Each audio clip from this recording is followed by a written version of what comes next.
Matter of fact, one of the signs that I know that we're at a good spot that I should be getting ready to exit or leave the company has a 5-year strategic plan. If we can see 5 years out, then I am probably not the guy to be running it from that moment. I'm the guy that you need at that very early stage. I will say, though, that as you talk about startups and entrepreneurship in general, I passionately believe entrepreneurship is the number one change agent in the world. Yeah. When you are working on a business idea, consumer product, or something that a business needs, to me, there is great passion in that moment. All right. What is up, Passion Seekers? I'm super excited for our guest today. He is a partner in many different businesses, software developer and all those stuff. Patrick Bryant, welcome to the show. Absolutely. Happy to be here. Yeah. So let's dive right into it. So we talked a little bit about really everything. You know, you're a partner in a bunch of different firms. Tell me about that a little bit. Well, for me, I just love startups. I love that place when we're at zero and we're kids playing a house. Yeah. I think that's a super blast. When you have that vision of what a company can be and or a first customer that really powers you toward a new idea, and then getting that to a place that it's sustainable, which is my ultimate goal. We start with an idea, an opportunity, a first customer, and hopefully I end with this is now a sustainable business that will continue on past me being involved with it. And that might be an exit, but it very well might be me moving on to another project and the team that's put together at that point staying on that particular company. And then, of course, sadly, sometimes it ends with it not being an idea that needs to be continued to push in the world. Yeah. So let's talk about startups. Because I think entrepreneurship, is really crazy because you have people that love the startups and you have people like me can't stand them, but it's part of the process. So you really thrive in the startup. Absolutely. For me, 0 to 1 is the best phase of life. 1 to 4 actually is kind of fun. I say that I want to stay with one of our companies until it has 10 employees. Mm-hmm. At about 10 employees, I stop wanting to be involved. And at 20 employees, you want me to stop being involved. I am not a great manager of that growth after we've got a 5-year strategic plan. Mm-hmm. As a matter of fact, one of the signs that I know that we're at a good spot that I should be getting ready to exit or leave the company is that it has a 5-year strategic plan. If we can see 5 years out, then I am probably not the guy to be running it from that moment. I'm the guy that you need. We're in that very early stage. I will say, though, that as you talk about startups and entrepreneurship in general, I passionately believe entrepreneurship is the number one change agent in the world. Yeah. When you are working on a business idea that is a consumer product or something that a business needs, to me, there is great passion in that moment because this is, I hope, a service or product that the world actually is going to get excited about. And in birthing that, to me, it's a fantastic, fun time. And I do like changing the world in those very small ways. Yeah. I think changing the world, everybody, I've talked to people and I've boldly said a couple times where I'm like, I want to change the world. And it's like, I don't mean that as a delusion. Like I really whether I change one person's life, to me, that's planting a seed that will eventually 100%. Grow into something. I think it's really cool that you're able to recognize, like you can say, hey, when you got a 5-year plan, I'm out of here. No, this is not for me. And a lot of people I feel like are not self-aware enough to actually be able to discern. So like me, I can't stand startups. That part I struggle with. Yeah. I love the grind. I love it, but I also love the build out.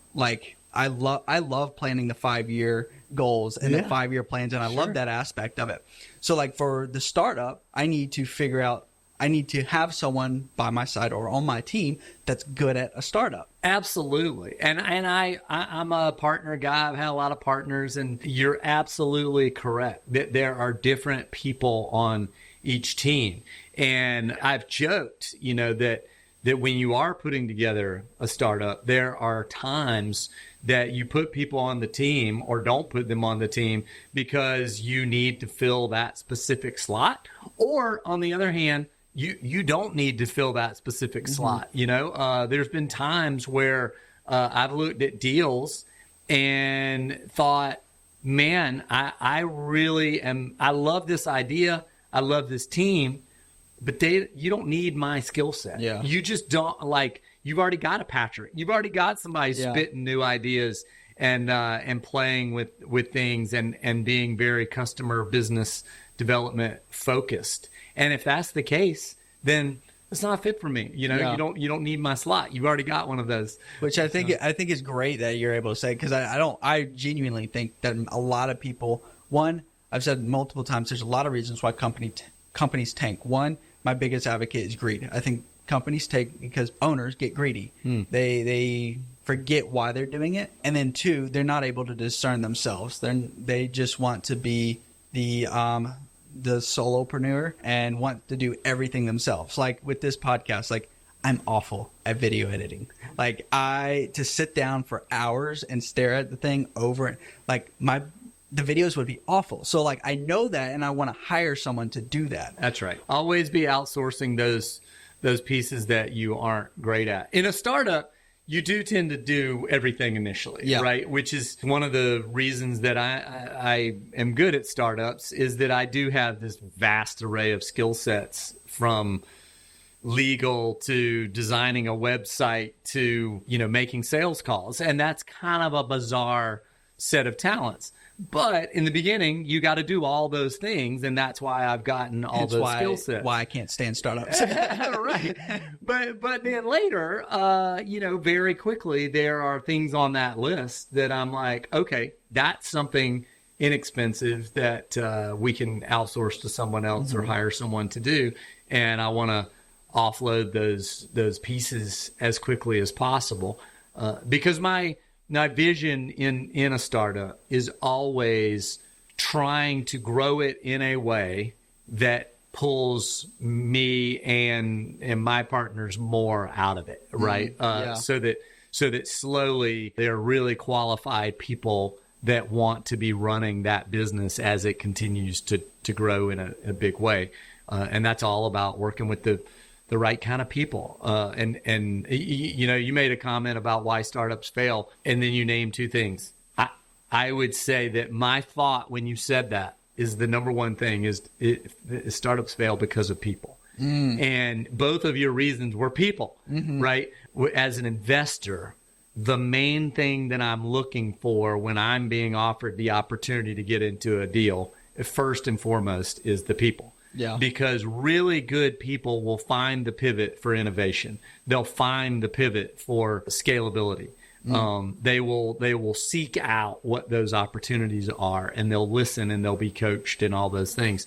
And so as I look for good companies, I'm always looking for the people that are behind that idea, and whether or not I trust them, and if I think that they're very good at their jobs and very good at doing the things you said, staying away from being greedy, and really being very focused on the idea at hand. Yeah.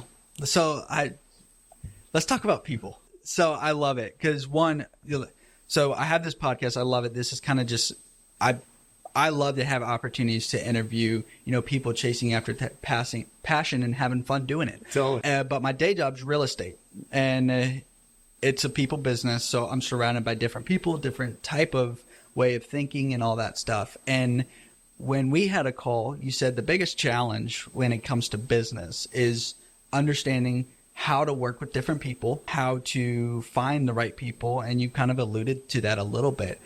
And what has been your biggest tactic? Before I dive into it, is I love the common cliche saying, be hungry, humble, and have a growth mindset. There's a couple different ways that people say that, but like that's mine, is hungry, humble, and have a growth mindset. And humility, I think, is the biggest thing. Because if you think you know everything walking in the room, 100%. What's the point of walking in the room? Right. So when you walk in and you see different businesses, what are you looking for specifically? Well, again, number one is people. And I'll say that the way that I am passionate about attracting those relationships and those people is first and foremost, we can create a community, and we have in Charleston, of entrepreneurs that are able to all operate at that higher level. Yeah. And in doing so and having that community, you attract the other people that are operating at that level and ultimately want to be operating at that level. If they're not there yet, they're asking the right questions. And so for me, it's about forming community. And a friend of mine, excuse me, not a friend, I mean, he's a friend now, but my first boss ever, and I got into an argument once in the workplace with other people around. It was kind of a funny moment because he was coaching me. And again, it was my first job. I didn't know a lot. And he said, you should never go into business with friends. And I said, well, I don't understand that. That doesn't make any sense to me. And we were going back and forth, and I was explaining that I think it's better to go into business with friends because you want to do business, this thing that's a lot of fun. You want to do it with the people that you like. And as we were doing it, going back and forth, I shut the conversation down with one comment, which is, well, my problem is if I start a business or I have clients in the business I was working for him in, those clients, my business partners, those people that you don't want to be your friend, I turn them into my friend because I'm working with them. I turn my clients into my friends. I turn my business partners into my friends. And so now, even if they weren't my friend, now they are my friend, right? And so I think finding people that you like, that you want to be around, that you want to be friends with, and are you going to have problems and struggles? Are you going to meet people that are not aligned with the way that you want to do business? Absolutely. That's going to happen. I mean, I'm not saying that everybody that's your friend is going to be your friend when you die, right? It's not going to happen. You're going to get into situations that people are completely misaligned. But the reality is I start with that very simple premise of is this someone that I want to be around? Is this someone that I'd want to be friends with? Do they seem sharp? Do they seem like someone that I respect, that they're good at their job? And once they meet all those marks, then I go all in and I really become their friend. Yeah, which I love because I have a saying, it's, hang around the people you want to be in 10 years. Or, if you're the smartest person in the room, you're probably in the wrong room. Exactly. I totally agree. And the famous quote is, show me who your friends are and I'll show you your life success. Because I completely agree 1,000% that, and it gets back to building that community. I had a moment in my life where I wanted to be around more entrepreneurs. And my goal was to meet them, have dialogues with them, become friends with them, understand how they got successful, be in a relationship that if I had to question about something I was doing entrepreneurially, I knew other people that I could ask those questions. And we formed a forum group of people that was getting together every month and having this dialogue about their entrepreneurial businesses and what was going on in their lives. And that group morphed into the Harbor Entrepreneur Center, which is now the largest community of entrepreneurs in the city, right? It started off with a little happy hour with me wanting to get together with other people that I liked and respected and that were in my space of entrepreneurship. It morphed into a forum group that became a monthly meeting that then became the Harbor Entrepreneur Center, now helping hundreds of businesses through space and an accelerator and mentorship and all these amazing things. So you're kind of behind Harbor Entrepreneurship. What's that? You're kind of behind Harbor Entrepreneurship. I was one of the founders.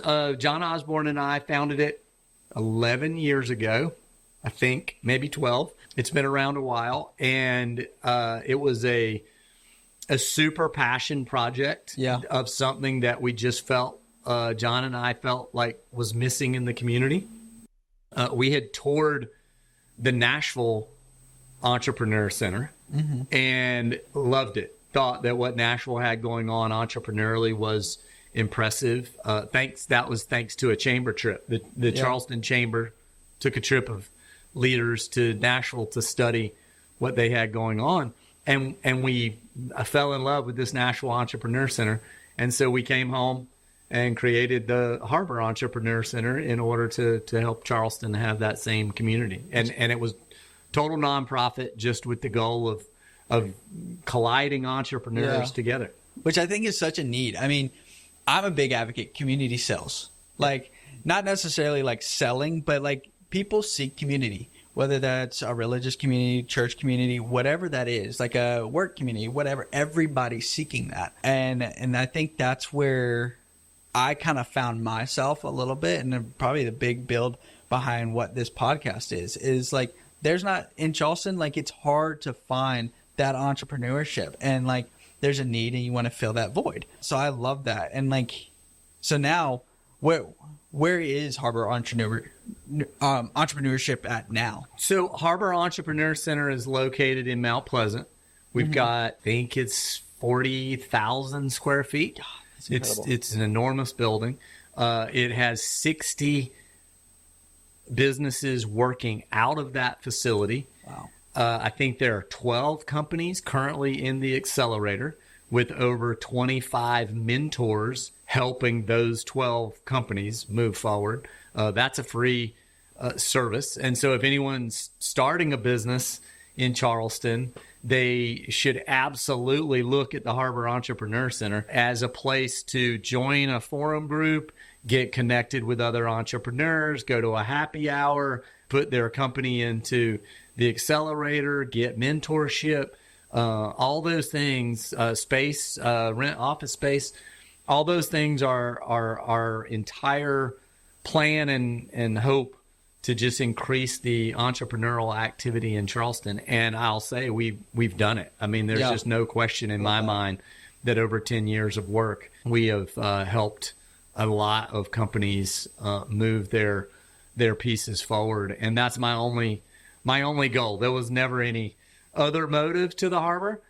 Having said that, I absolutely have benefited. And so I going back to your comment of creating community, and I have this belief for myself that if I can go make a difference in the community, if I can help one person start their business, or I can help one person that has their ox in a ditch get out, right, and get that business back on a path that they feel good about, I don't necessarily care if that is something that is going to benefit me. Yeah.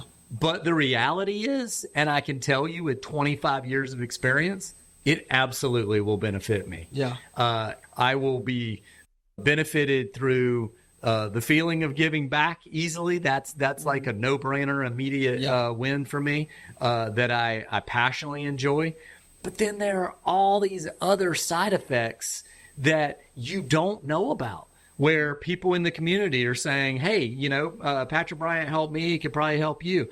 I would enjoy Patrick Bryant being an investor in this deal, or I would enjoy Patrick Bryant speaking on this particular panel or speech or whatever it is. And all of those things create opportunity for me then to move my businesses forward. It's never the goal. Yeah. But it's always a result that happens in a very positive way. Yeah. I'm a firm believer that value or money will always follow value. 100%. And I mean, that's when I built out my real estate business, that was the first thing. It's like, how I don't want to figure out, like, obviously, yes, I want to figure out how I'm going to get paid, but like, how can I offer value? How can I just help the community? How can I help more people buy houses in an easier way? With this podcast, it's like, all right, how can I help people that are stuck in that 9 to 5, that are just like depressed and feel like they're meant for more, but they just are scared to or don't know where to go. So it's like offering that value. So I love that you have said that, because I think that's huge. And I think a lot of people need that. And so with the entrepreneur, I want to kind of loop back with Harbor Entrepreneurship. Is you said it was a passion project, sure, which I love because it's literally catering right to this podcast. Passion Seekers is people chasing after their passions, and in adverse creating a business out of it. It's something they're willing to do for free because they just love doing it. Right. And then in turn turns into ultimately financial freedom, mental, like freeing yourself from the mental, scarcity that most people have, and then freedom into having their own business and being able to have fun with it and scale it and do whatever. And I think honestly, we didn't talk about Harbor Entrepreneurship beforehand, but like you led into that, and I was like, this is literally what this podcast is about. So let's talk about that a little bit. We've already kind of hit on it, but it was a passion project and you saw a need, and it was a personal need, right? Well, yeah, I had felt that as an entrepreneur starting a business, in 1997. My business partner and I we get this SBA note for $100,000, and we quit our jobs and we started focusing on providing video services for the major networks. And that was the birth of our company. And as I grew that company, I didn't have a network of people around me to help understand what my next right steps should be. Yeah. I felt somewhat siloed. We were winning. There was almost, we were struggling for the first 4 months, which is a very small amount of time now in my career to struggle. We've struggled a lot longer later, but that first 4 months was really hard, scrapping it out by ourselves. And then Monica Lewinsky broke. And we got on Monica Lewinsky, and from then on, we took off like a rocket ship. It was Elian Gonzalez, and it was election campaigns and hurricanes and all of these amazing stories that we were so passionate about. Yeah. I mean, going back to passion, we were journalists. We understood news stories. We were excited to be involved in covering those stories, and we absolutely would have done it for free. Mm-hmm. I joke now that our cameramen at Go-To Team, they go all around the world. They shoot these amazing assignments from the Super Bowl to the World Series to whatever news story is topical at that particular moment. And they're constantly traveling because that is what you have to do to get to the story. And my joke is that our directors of photography, these guys and girls that get paid a lot of money to travel around and shoot stuff, they will shoot stuff for free. Yeah. You're paying them to travel. Yeah. Like they are so excited to be on the story and shooting the Super Bowl or shooting the NBA finals or shooting the CEO of Amazon. I mean, these are all daily assignments for them that they get really jazzed up about. Yeah. What they don't get jazzed up about is packing and unpacking the gear and traveling around the world with 22 cases. That's work. Yeah. And so that you've gotta pick something that you're so passionate about it that you will enjoy the work that gets you to that place, right? It is that delayed gratification mindset that you're going to have to work if you want to get there. Years ago, when I was still with our television companies, I left in 2013, but when I was still with them, we were shooting the Super Bowl, I can't think, for Fox Sports, and we're on this, assignment, and someone at my house at a Super Bowl party at my house, we're watching footage we shot on air. That's cool. And someone said, oh my gosh, this is so amazing. Your crew is there right now. I'm like, yeah, absolutely. It's awesome. I totally agree. And they're like, but then why aren't you there? Like, you own the company. You should just cherry pick and go to the Super Bowl. And I was like, well, what you don't understand is that if you're shooting the Super Bowl, you don't just show up and shoot the Super Bowl. You need to shoot the playoffs before the Super Bowl so that you know who the players are, or you won't be of value on the field shooting the Super Bowl. So do I want to give that time in my life to go shoot the playoffs so that I can then ultimately go shoot the Super Bowl? And the answer is no. At that point in my career, it was much more valuable for me to be focused on building a company and hiring people and understanding how to grow an organization, which is what we ultimately did. So, it's just a different mentality of what are you passionate about enough that you're willing to do the work. I want to take what you just said and elaborate a little bit more on that, because I think a lot of people forget that is they're passionate about something, but just think because they're passionate about it, they'll be millionaires in 6 months.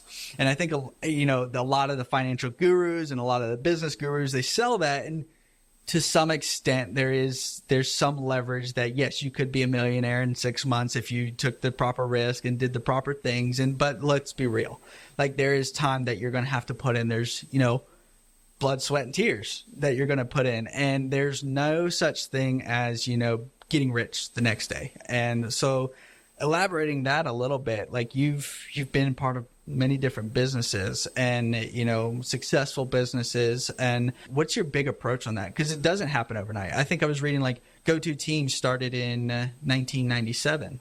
Now 26 years old, and I've started 8 companies, 6 of which have gone past the $1 million mark in valuation. And I've learned over that time period that there is some level of a formula in order to speed that process up.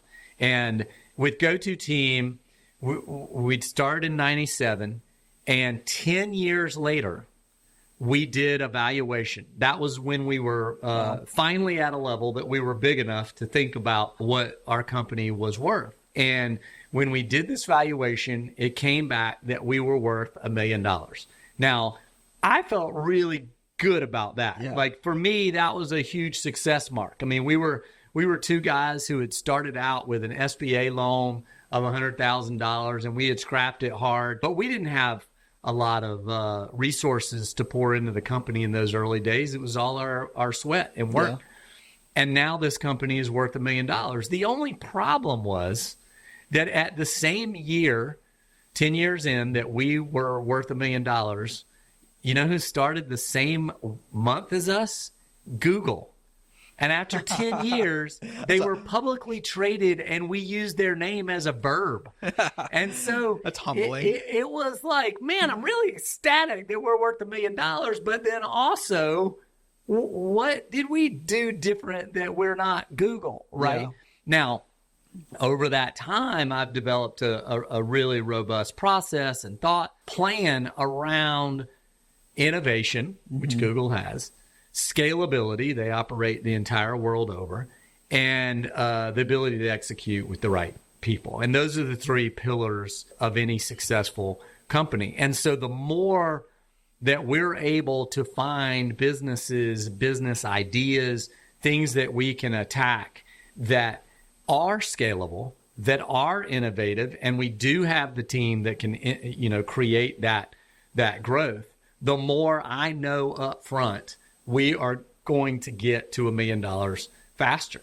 We started Shine rolling papers, going back to passion.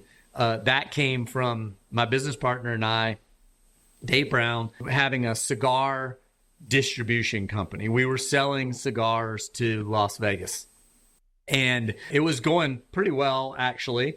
And we had this moment where Dave comes into my office and says, I just got off the phone with our supplier of cigars, and we are the #1 seller of Opus X cigars in the United States. And Opus X at the time retailed for about $100 a stick. So super expensive cigar. And we're the number one seller because we've got all these Las Vegas casinos. And it was great. It was like, man, that really is very cool. What can we do with that? Well, if we were to create a product that we had our own cigar that we could sell down that distribution channel to the Las Vegas casinos, and it would cost about $100 a stick. Yeah. Then we would have a super high margin because we would own the brand in the cigar. Yeah. And we would also know that we were going to sell it because we're controlling the distribution channel and what these, casinos are carrying. So we were like, this is a fantastic idea. Let's go play. How do we invent the world's most expensive cigar? So we start playing around with ideas, and the first thing we did was a cognac aged cigar. We had a bourbon aged cigar already, so we decided, well, cognac aged would make it really expensive, and that tasted awful. It was a horrible experiment, and we scrapped it almost immediately, and we moved on to an idea that we took 100 shredded dollar bills, which you can get from the mint, and we were rolling cigars in these $100 shredded bills, and it looked like a child's craft mache project. I mean, it was bad. It was not great The either. thought sounds amazing. It was burning money is what we were joking about. We were having a lot of fun, but it did not look high enough to sell in a Las Vegas casino. So then we come up with the idea that we should put gold on the outside of the cigar. Okay. And in doing so, our vision was the gold would be dripping down the cigar like the wax on the outside of a liquor bottle, right? Yeah. This is the idea we have in our heads. Gold dripping down the cigar. And Dave buys some gold, and we're going to melt it and dip the cigar in the gold. And he calls me that night. He's doing it at his house. And he's like, yeah, I got it in a double boiler. The gold's in there. It's not melting. And I'm like, okay, well, let's Google the melting point of gold. And so I Google it, and we aren't melting any gold here today. I mean, like, you can't melt gold on a stove. That's not happening. And if you dip a cigar in it, there would be no cigar left. Yeah. It is going to burn the cigar up. So we were, while we had great passion for cigars and a goal to get to this idea, that those three ideas prove that we are not great engineers. And so what came of that, though, was Dave the next day rolled that cigar in 24 karat gold leaf and covered it on the outside. We worked on the process over a period of time to make it so the gold didn't come off on your hands or your mouth, and it was covering the cigar. And the gold 24 karat gold cigar had been born, which we then later pivot to rolling papers. And that company, Shine Rolling Papers, takes off like a rocket ship. Mm-hmm. And we were able to go from zero to $1 million in valuation in under 2 years. God, so you've got this part of my career that was 10 years getting to $1 million. And I was passionate about journalism, and I was passionate about what we were doing with television production. And then we go and we have this cigar company, and we're able to create this rolling paper that's 24 karat gold. And in that case, I'm not a huge cigar smoker, so you can't say that I was passionate about cigars. But what I am passionate about, as we now know, is inventing products that people want to buy. Right. And so becoming an entrepreneur again is my favorite thing. And I learned that I'm just passionate about that. And we had created this company that's now worth $1 million in less than 2 years. That's incredible. From 10 years. And that became a formula in my life that I understood. This idea has scalability. This idea has innovation. And those two things together, along with, do I have the team that can go implement on this? And there are many times that I get pitched ideas that I'm passionate about that make a lot of sense to me, but I'm not the team to implement. If you came to me today which has happened in my past, and you said, Patrick, I've got this medical device. It's going to help solve cancer. I have a problem with skin cancer. I'd very much like to solve that problem. All of that makes perfect sense to me. I'm not your guy. Yeah. I don't know anything about FDA. I don't want to know. Yeah. I don't like government rules and regulations around the products that I sell. But I have a fantastic close friend, Ryan Fiorini, who is magnificent at medical devices, FDA, understands how to take investment and go roll those companies. And that's what I do. I say, look, I'm super passionate about this. I'm happy to jump in as a small angel investor, but I think you need to get Ryan Fiorini on board. He's your guy. Yeah. He's got passion around the FDA. He's got passion for inventing medical products and getting them to market that are going to make a difference. Yeah. And if you were to say yes to that, you'd be doing him a disservice. 100%. And I think, a lot of people,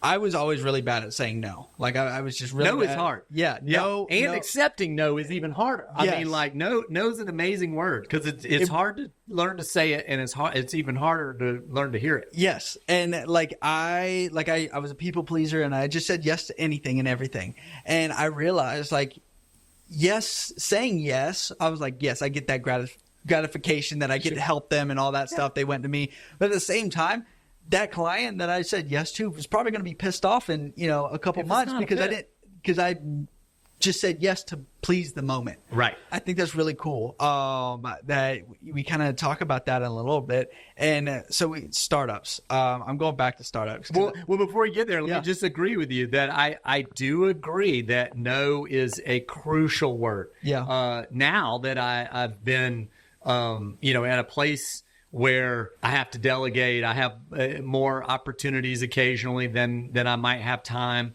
as almost anyone would. I have learned very clearly to say no, and what's a fit in my life and what's not. I only serve on 2 nonprofit boards at a time. Mm-hmm. And if I'm not moving toward leadership to chair that board and make a big difference in that organization, then it's probably not going to be a fit for me, because I want to make a big difference and then, infuse new ideas and then move on to the next thing. So I have this formula that I know to say no very quickly. On the other hand, I know that no is the beginning of a negotiation, right? And I don't mind no. If I am in a sales situation and I say, here's a product that we're working on, are you interested? And you say no, that's a very valid feedback for me. Completely reasonable, not upsetting in any way. I don't feel rejected. Yeah. I just want to know why the no. What is it about this product that's not interesting to you? Is it the price point? Is it that the innovation doesn't make sense? Is it you already have a friend that has that business and you want to keep supporting them, which is completely reasonable? Any no is completely fine. I just love to know why no, so that I'm ready to attack the next opportunity, either to overcome your objection, but better yet, to understand your objection in a way that I can go better our product to be ready to sell to the next person. Yeah. And I think so many people, like with being in sales, like I used to be in roofing sales before this and couldn't stand it. But it was, as I'm in business now, I appreciate the no. Before, it was me door knocking and getting the door slammed in my face, and I'd get, my feelings are going on to the next one, and I'd have to tell myself one more step to yes, one more no to yes, or whatever it was. Sure. But now it's like, okay, when I'm envisioning something with this podcast, I talked about the podcast a lot, and I'm like, what do you think about it? And if they're like, oh no, this is awful. Like, I'm like, okay, if I ask 10 people and every person says, oh my gosh, that's an awful idea or whatever, then I'm shooting in the wrong direction. I'm wasting my time. No one's going to, buy a product or service from this, situation, or no one's going to listen to it. Or if I say, ask 10 people and 2 of them say no and the rest say, oh, I think that's a great idea. I think that's a huge need. Okay, well, I'm shooting in the right direction. That just might not be the right fit for that individual. That's right. And there's times, obviously, I'm a little more educated now and have a better vision and confidence in myself and what our team is pitching. There are plenty of times, I mean, a lot of the time, when we come out with a product, 80% of the people are going to say no. And that's okay, because we haven't developed it well yet. We don't have credibility around it. It's a new idea. We're playing with with what that is. And you just got to power through those no's, or you will never get to success. It is very rare right out of the box. How do you do that? Because, I mean, a lot of people, they hear no and they just shut down. Like, I used to be like that. Now I'm just like, bulldoze through. Like, I'm not going to be pushy or salesy or anything like that. I'm just, I got a vision and I got it. And I'm just going to stay consistent. So 80% of people tell you no on a product or whatever it is. How do you muscle through that? Well, you have to truly believe in the product, right? You've got to believe that you are providing something that is ultimately going to be a success. Our current business, Code and Trust, software development for corporations and businesses that are producing new pieces of software. We do a lot around AI. We do a lot around data dashboards and creating software to make employees more efficient. And we love it. And we've got a team that is completely capable of doing all those things. And so when I go out and sell Code and Trust, it's not difficult, because I'm not, if you don't need the service, then I understand, that's fine. We're not a fit. But if you do need this service, we're a really good team that I think you should use, right? And so if you truly believe in the product and the people that you're selling, it's really not difficult to power through the no's. Most of the time nowadays, with Code and Trust growth and credibility in the market, and people knowing that we've produced a lot of really good client software, then they now are really less objecting about the concern of the company, and they're more objecting to whether or not they need that particular service at that moment.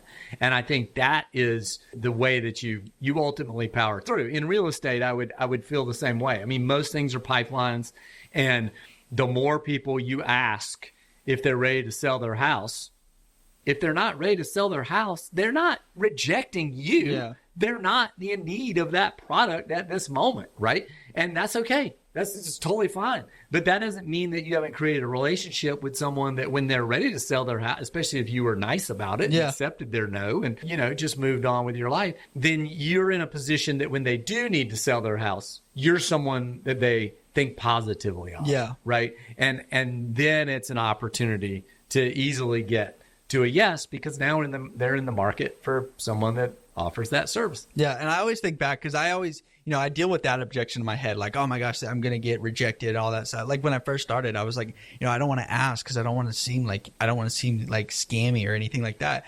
And it's like, when you get rejected, it's like, no, they just don't want it. But then you have the person that's been thinking about for 6 months that I want to sell my house, but I'm afraid to make a step because I don't know what to do or how to start.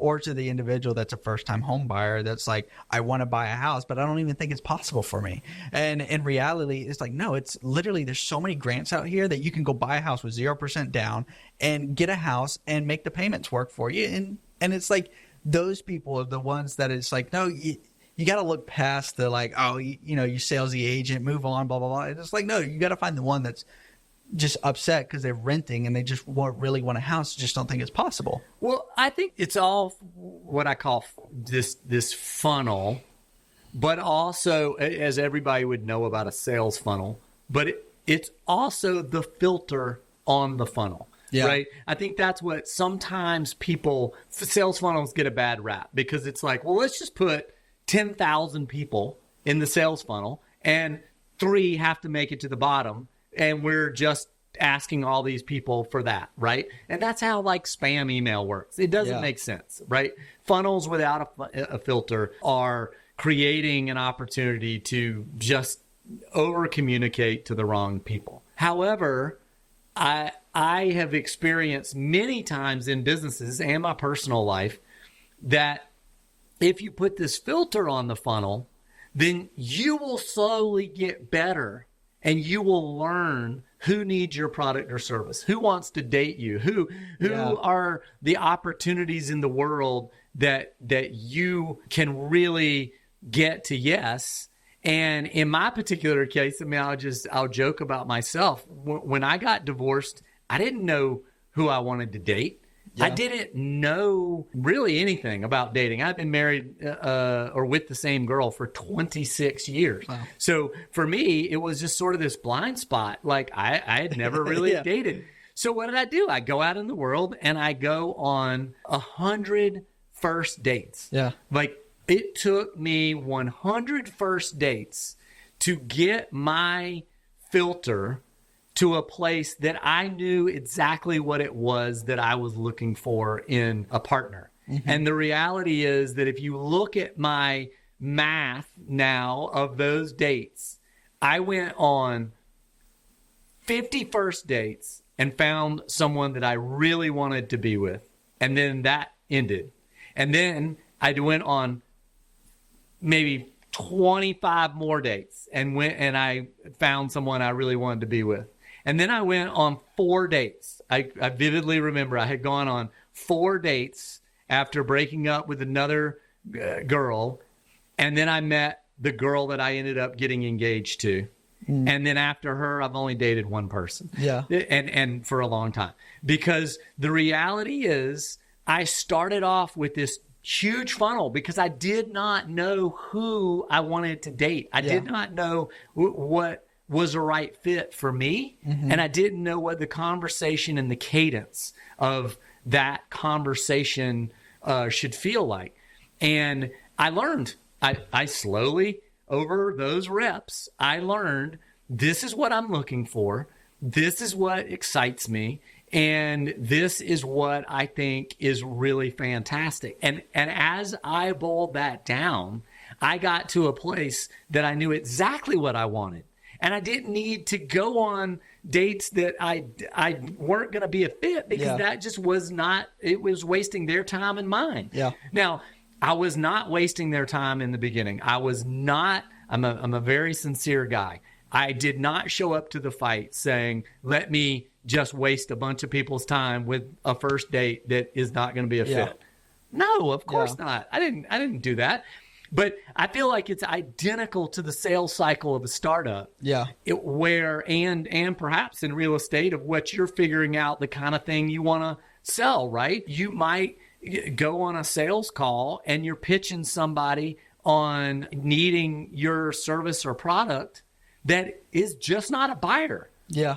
But you don't know that yet because you don't know who's a buyer of this particular product or service. It is brand new. No one has thought of it. And so what we end up doing over time, of course, and marketing firms are really good at this, but they get good at it after you've narrowed down this filter, is this idea of here's the avatar of I'm glad you brought this up. Actual client. Right. And maybe there are 6 avatars of our actual client. But in my dating life, there's only one. Yeah. And I know what that looks like. And I don't need to be talking to people about dating if it doesn't fit some basic realities of the avatar that I'm looking for. And that to me is identical in products and services. Yeah.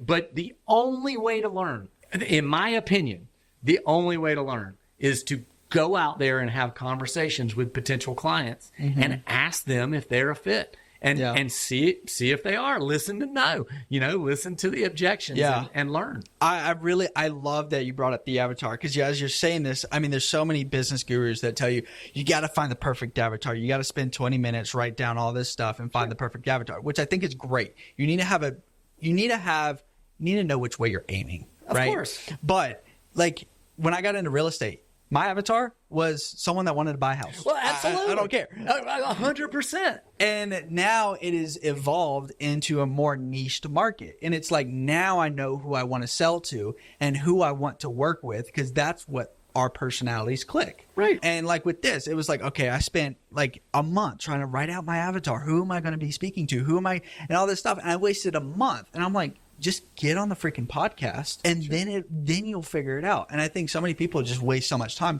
I need to find the perfect client. I'm like, there's no such thing until you start doing it. Well, so my success in life is driven by my ability to know the next right thing to do. As we talked about, I'm not great at running a 5-year strategic plan.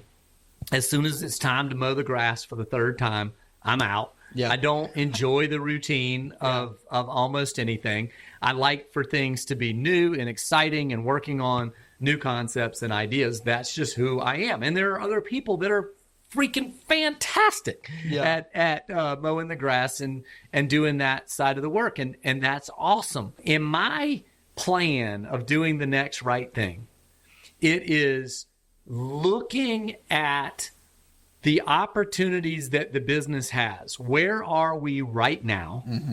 And who can we sell to at this moment? And that's what you said about your career. I just want to sell to someone that wants to buy a house. Yeah. It's literally anyone, because at this moment, I don't have enough business to have a filter. Yeah. Right. And so I just need to start. And that's normally my number one push to people that are asking me, hey, I'm thinking about starting this business. What's my next step? And my step is always find a customer, create a minimum viable product, put something in their hands, sell that thing. And as soon as you start selling, you will find the next right thing. You will grow. You will create that filter. But too many people spend hours trying to develop their avatar before they've done the research of doing some reps. Yeah. Right. So in your case, you go out in the world, you say, hey, I just want somebody that wants to buy a house. And then you sell 4 or 5 houses. And then at the end of selling 4 or 5 houses, I bet you were able to articulate, like, I really like these deals more than these deals. I like this side of town versus that side of town, right? Because you had done the thing, you were in a position to begin to understand what your filters were. Yeah. But you can't develop filters before you've done the thing. Yeah. And I think that's what too many people spend time doing. They want to move the chessboards around on the chess pieces around on the board before they've even started playing the game. Yeah. No, I 100% agree with you on that. I love where you're kind of aiming at, is because, we talked about it on the phone before the podcast, is, everybody thinks entrepreneurs are just risk takers, like jumping out of a plane without a parachute. No, like it's calculated risk. And I think people are taking the calculated risk to an extreme. It's like, how can I eliminate failure? And they want to put all these filters on to eliminate the failure, which leads them to not even starting. That's right. Do you see, you have a lot of people that come up to you and say, I want to start X, Y, and Z. Do you think that's a huge, just a wall that people don't get through? Absolutely. The number one thing that I try to push on anyone that's starting a business is get started. Yeah. What are you waiting on? And normally they'll come up with some sort of reason, and I'll say, okay, well, as soon as you get that going, get started, and then let me know, and I'm available to help on the next piece, right? The next right thing is that you've got to start the business. I believe in selling the ghost. This is a concept I baked out a few years ago, and selling the ghost means that we can start a business before we actually have the product or service to sell. Now, there's a very clear line between fraud and selling the ghost. Yeah.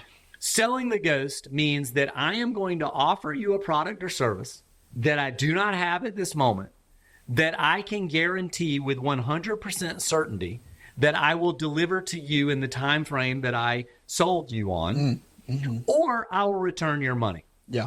That second part, that's where you become fraud. Yeah. Right? So if I were to say to you this afternoon, I want to start a pizza delivery business, and I were to say, Davis, I'm starting a pizza delivery business. I'm really excited about it. Here's my logo. I'm getting going. Would you like to buy a pizza? And you said, yes, I would like to buy a pizza. Well, dude, I'm ecstatic that you're willing to be my customer. Will you pay me today for the pizza, and I'll deliver it on Friday at 4 p.m. And that gives me 4 days to bake out the pizza. Yeah. There's no problem here. You're going to give me $20. I have $20 in reserve. No problem. I have first customer. I have a delivery schedule of Friday at 4. No problem. I feel very confident I can create a pizza between now and Friday at 4. So I've just created a pizza company, and I'm using your money to start it. You gave me $20. I'm going to go spend the $20 and create you a pizza. Now, in the beginning, that pizza might actually cost me $30. And I might have to pull $10 of my own money to make sure you're a happy customer. But I know with scale, I'm going to get the cost of that pizza down to $12, and I'm going to be profitable, and all's good. So I just sold the ghost. You're willing to buy the pizza. I'm willing to deliver on Friday. And if for any case I can't deliver on that pizza, I got $20. I'll give you $20 back on Friday, right? And I'll say, man, I'm really sorry. I was going to start that pizza company. I don't believe in it anymore. I'd rather you just have your money back, and I'm going to move on, right? Yeah. No problem. So I do not understand, generally speaking, with 90% of businesses, you can get started this afternoon. Just go and ask first customer if they are willing to buy that pizza in a future delivery timeline, and then be ready to deliver on that pizza. Now, in the meantime, should we bake out a logo? Should we have a website? Should we think about what our menu items are going to be? Should we go get a supplier so we know where to buy the pizza supplies at the best cost? Of course, we're going to be doing all that. But there is zero reason that we shouldn't get started with the business this afternoon. Sell the ghost. It's no problem. Have you read the book $1 Million Weekend? No. I love the name already. You would love it. Matter of fact, Code Trust has our next happy hour in 3 weeks, and our happy hour topic, we'll have a panel on software prototyping and being able to develop a piece of software for your business within a weekend. So we're gonna have fun with this one. So $1 Million Weekend. It is. Have you heard of the company AppSumo?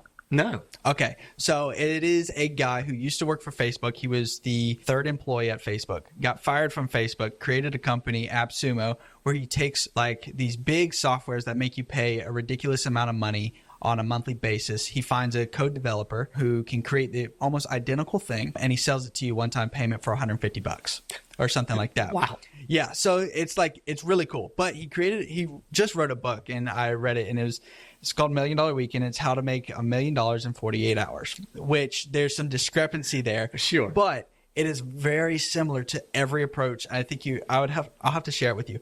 But so selling the ghost is one. Yeah. I never heard it framed that way. So sure. I love that framing. And then also it's the affirmation portion of it. He says, if you have an idea, he was like, then go to people, sell a ghost. Totally. And he talks in the book. He had someone that I hope he didn't use the phrase "sell the ghost." No, you need to patent that. Trademark now. But he basically said he had a master class, and he had 5 people in there, and he was like, all right, you're going to create a business in the weekend. And they all panicked, and none of them did it. And he went and did it. So he was like, all right, give me a topic, any topic. And everybody was like, beef jerky. He was like, okay, great, beef jerky. So he went online and posted, he said, hey, everybody, I'm starting a beef jerky company. I'm selling premium cuts and yada, yada, yada, and unique flavors. Would anybody be interested in buying? And he was like, the first hour, no one really responded. So then he started DMing his friends. He was like, hey, dude, $15. I'm starting a premium business. $15 a month is all it requires, and then you get it shipped straight to your house. He was like, yeah, sure. And then that's what he did. He was like, I didn't know anything about beef jerky. He was like, I didn't know where I was going to get the beef jerky, but I promised him that I'd give him the $15 back when it came into place. Sure. So I'm really, oh God, I need to share that book with you. I think you'd really like it. But I can't wait. Very similar to that aspect. And it's like, that's where I got hung up. It was like, how can I sell something I don't have? Certainly, again, I would never propose that we should do anything that is remotely close to fraud. Mm-hmm. I'm very ethical based. But having said that, there are plenty of ways to get started in your business this afternoon. And there are ideas that require, and now we get back into medical devices, right? Like if you got to have FDA approval, you can't just be running around in the world saying, I created a new type of aspirin. Do you want to buy it? I'm not saying that every business model fits that. Yeah. But when I talk to people in Charleston, 95% of them can get started right now. Yeah. If we just boil down what it is that they're trying to accomplish into a role that is executable. I had a software company, a software entrepreneur come to me. This is a few months ago. They were interested in starting a new piece of software around helping immigrants, specifically the Hispanic population, Latino population, to get the correct paperwork filed that they needed to work in the United States. And I love the idea. It certainly made sense to me. And I said, what have you guys done so far? It was two gentlemen. And they explained the problem and their desired solution from a software perspective. And I said, what you want to build makes a ton of sense. I think it's going to cost you $150,000 to build what you've just described. And when you build it, I absolutely believe it will be successful. Having said that, do you have $150,000? And they said, no. And I said, well, great. I think you have two opportunities and you should move both of them forward in the next hour. Number one, package a plan that you can pitch this to investors that do have $150,000. I believe certain investors will be interested in solving this problem, both for societal reasons as well as the opportunity to profit. This is a good idea. Step two, and you should do this one immediately. Put up a website that says you help the Latino population be able to get their paperwork to work in the United States. And when someone contacts you and says, I need help in that way, then just do it the hard way. Hand them the form, send them an email, give them whatever they need to do and help and provide a really great service to them. And it's going to be very expensive because your time is going to take more than this software idea that you have.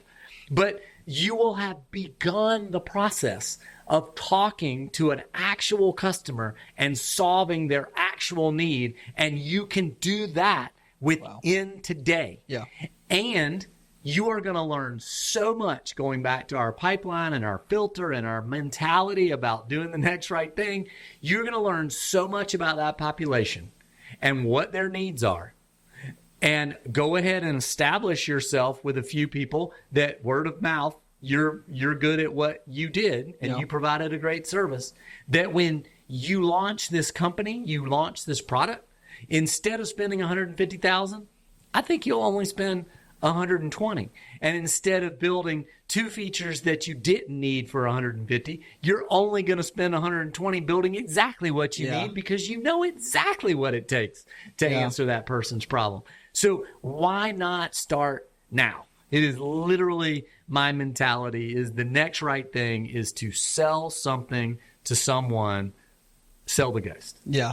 Which, God, I love that. God, I'm going to have you back because there's so much more I want to talk about. We didn't even get to talk about AI. Man, my favorite topic at the moment. I'm loving some AI. So we're doing a ton of AI projects. It's everywhere. God, yeah. Oh, man.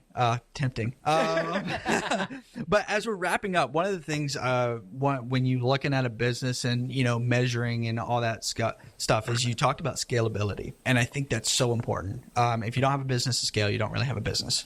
You just have your mom and pop shop that you're working more than a 9 to 5. So when you're looking at a business, how do you evaluate whether it's scalable? Like what's that determination?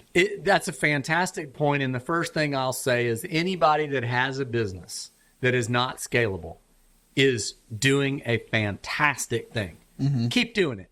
There are the mass majority of businesses in the United States are not scalable. And that is okay. These are great businesses, helping people, doing great things. And if you've got an accounting firm or a chiropractic firm and you're helping people, my goodness, man, we are doing a good thing here today. Yeah.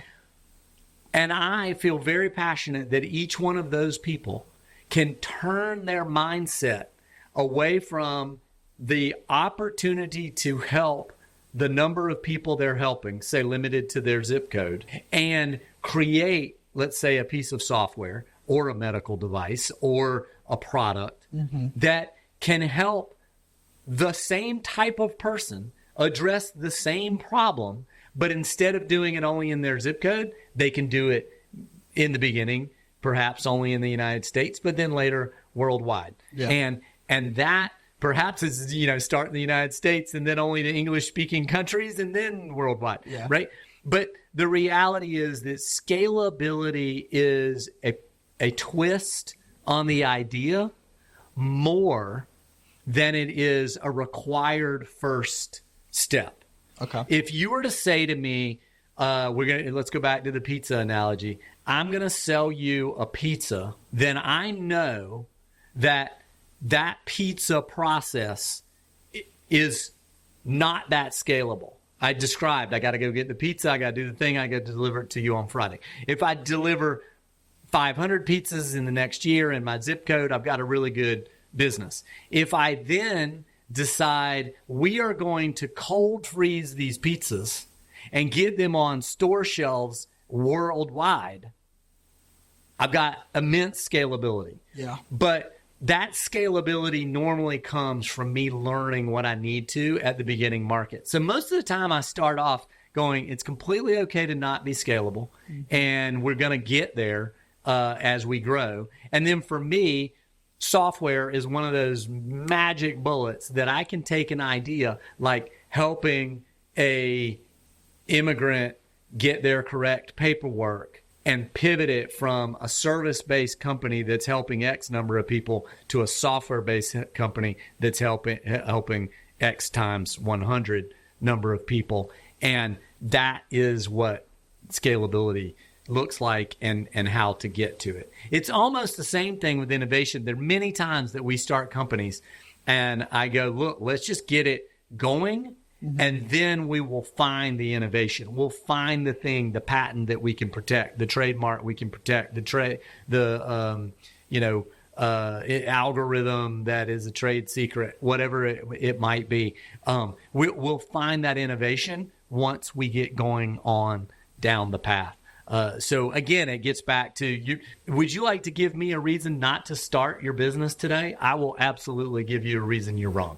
Yeah. We can get going. I really like that. Because, I think everybody, not everybody, I think that's an extreme term, but a lot of people are looking for that scalability of how to, make the masses. And you should. Yeah. Again, it gets back to the Google and the go-to team scenario. We now have 16 offices around the United States. We're one of the largest production companies in the United States, easily in the top 20 of privately held companies.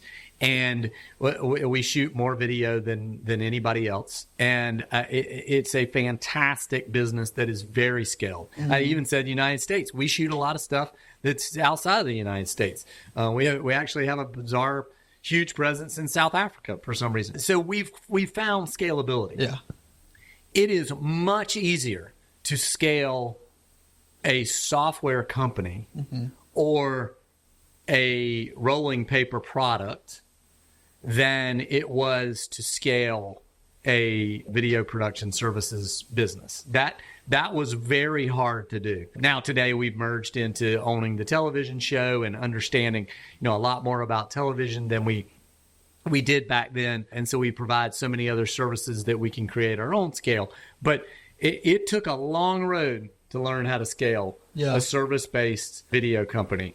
It didn't take that long to scale a product, and now I can scale software product companies very quickly. Yeah, and I think that's kind of where I'm hitting a roadblock with PassionSeekers. Granted, I've started this podcast about let's just say 6 months ago. I believe this will be episode 10 or 12 or close to up there. Yeah. And, the views and subscriptions have grown. And I have the vision of where I want to take it. It's just how to implement it. Selfishly, I love it because I get to sit down with people like you and get to talk about business and talk about, it's almost like a one-on-one mentorship for me personally, but also for the people watching.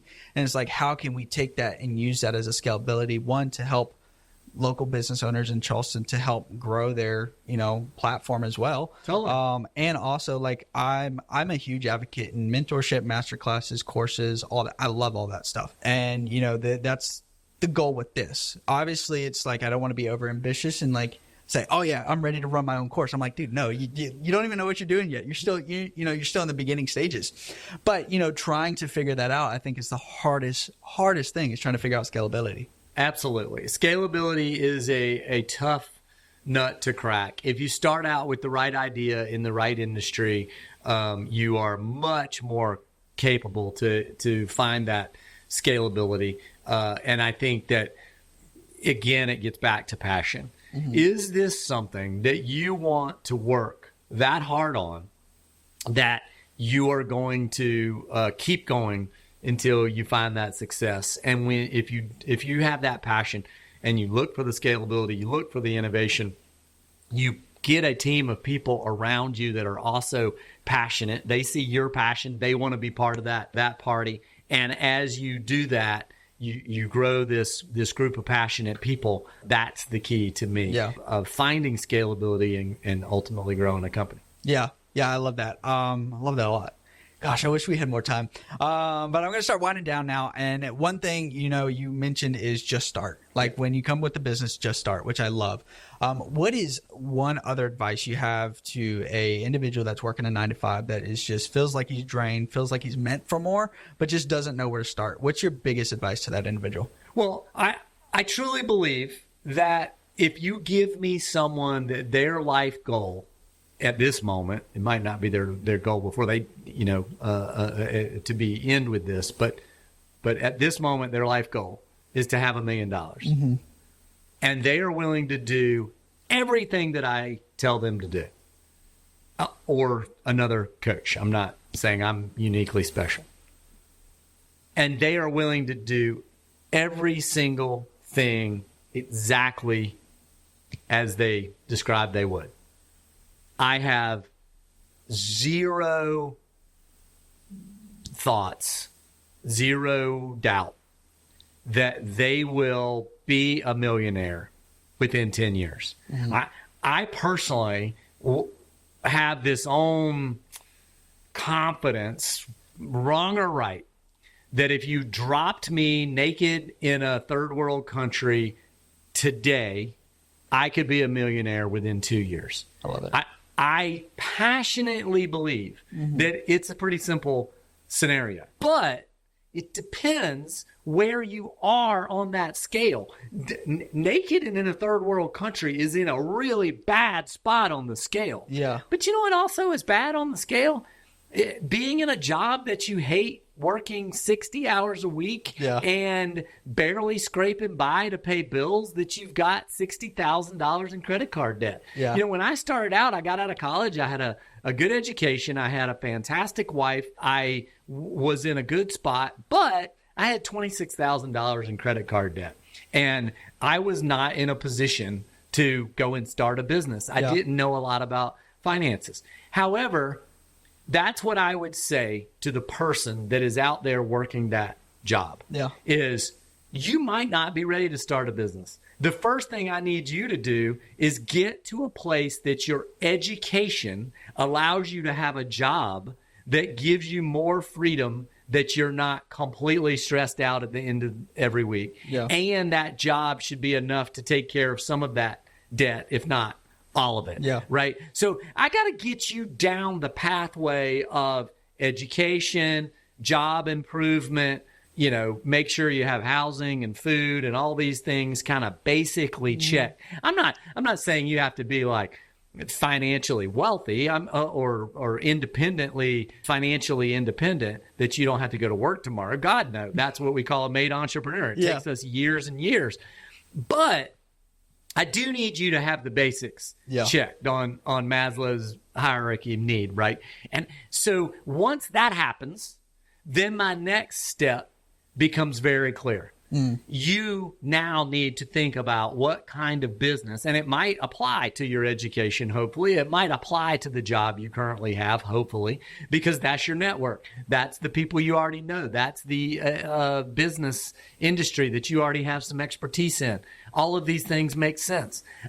So now, what type of business could you start? And I don't need you to overthink it and be like, well, I want to sit around and wait until I can start a business that is scalable and innovative and in software. And I need to get to a place that I have 150,000 saved up so I can build an app.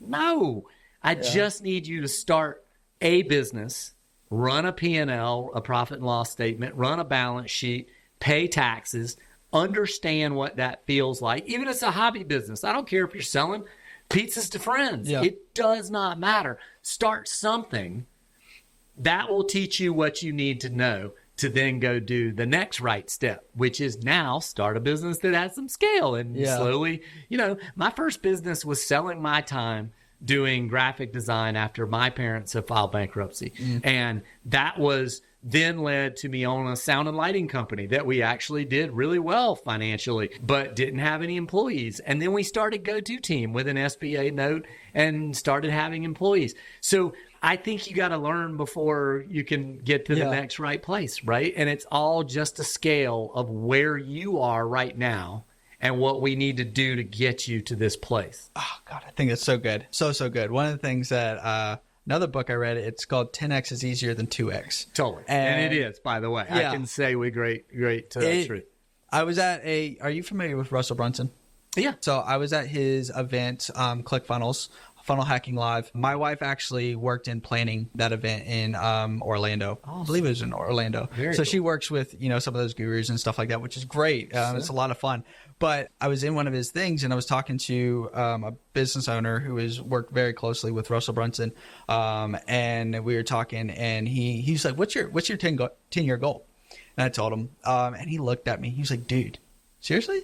I was like, yeah. Like, serious. I was like, is it too high?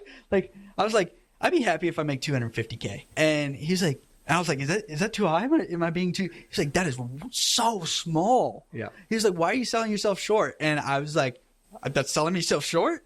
And he was like, dude, shoot for the stars. Yeah. He was like, shoot for the stars. And if you land on the moon, that's a huge win. Totally. And I was like, holy crap. And that's where this whole podcast came from. It's like that one conversation. Yeah.